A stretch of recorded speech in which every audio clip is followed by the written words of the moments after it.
இன்றைக்கி மாட்டு பொங்கல் அம்மா வீட்டுக்கு கிளம்பியாச்சு. தம்பிங்களுக்கு மட்டும் பிரேக்ஃபாஸ்ட் ஊட்டிட்டு ஷார்ப்பாக 8:30க்கெல்லாம் கிளம்பிட்டோம். நான் மார்னிங் சாப்பாட்டுக்கே அங்கே வந்துடுறேன் அப்படின்னு சொன்னதால மார்னிங்லேருந்தே அம்மா, அப்பா, அண்ணா, கண்ணு, அண்ணின்னு கண்டினியூவாக கால் வந்துகிட்டே இருந்துச்சு. எப்போ வருவீங்க எப்போ வருவீங்கன்னு. நான் நீங்கள் சாப்பிடுங்க நாங்கள்லாம் வந்துடுறோம் அப்படின்னு சொன்னாலுமே எல்லோரும் ஒன்றா உட்காந்து சாப்பிட்லாம் அப்படின்னு சொல்லிட்டாங்க. நான் வந்து கண்ணு மட்டும் ஃபஸ்ட்டே நீ சாப்பிட்ற, அப்போ தான் மற்ற எல்லோரும் ஒன்றா சாப்பிட்றப்ப தம்பிங்களை ஒரு ஆள் பார்த்துக்க முடியும் அப்படின்னு சொன்னேன். சாப்பிட்றத கூட தம்பிங்க இருக்கனால எப்படிலாம் யோசிக்க வேண்டியதாக இருக்குல்ல. அம்மா மார்னிங் பார்த்திங்கன்னா இட்லி மட்டன் குழம்பு ரெடி பண்ணியிருந்தாங்க. நான் கடைசியாக தீபாவளிக்கு பார்த்திங்கன்னா அம்மா வீட்டுக்கு வந்தது. நம்ம வீட்டில் பார்த்திங்கன்னா நிறைய நியூ மெம்பர்ஸ் இப்போ புதுசாக வந்திருக்காங்க.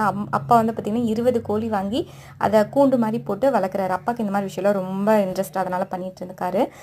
தம்பிங்களுக்குமே கோழி ஆடு இதெல்லாம் ரொம்ப இன்ட்ரெஸ்ட்டு. நான் வந்து அப்படியே ஆப்போசிட். ஒரு பூனை, எலி, நாய், கோழி, ஆடுன்னு எதை பார்த்தாலும் பயம், தொடக்கூட மாட்டேன். இன்றைக்கி வந்து குலோப் ஜாமுன் போடலாம் அப்படின்னு சொல்லிட்டு நானும் அண்ணியும் பார்த்திங்கன்னா மாவை பிசைஞ்சு உருட்டிகிட்டு இருந்தோம். நான் மட்டும் எப்படி டைம் போகுதுன்னே தெரியாது. இப்போ தான் வந்த மாதிரி இருக்குது. அதுக்குள்ளாட்டி பார்த்திங்கன்னா ஆஃப்டர்நூன் ஒரு 1 o'clock ஆயிடுச்சு.